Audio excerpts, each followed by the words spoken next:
Hey everyone, welcome back to my channel Scale Up. In this quick tutorial, I will show you how you can save your messenger story to your phone gallery or like photos or albums.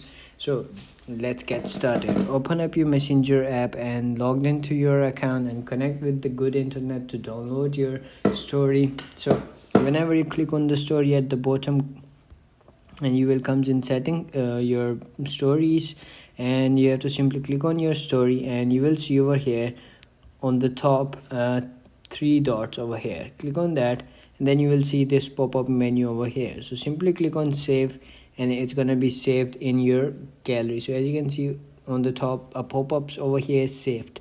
So whenever you go to your albums or like photos, you will find your story over there. If you have edited your story on the messenger, so you can check it out there. And that's it. If you found this video helpful, don't forget to like my video, subscribe my channel Scale Up, and share this video with your friends, and comment below if you want more tips and tricks videos or like tutorials. I can make it for you guys. Thanks for watching. See you in the next video. Have a nice day. Bye bye.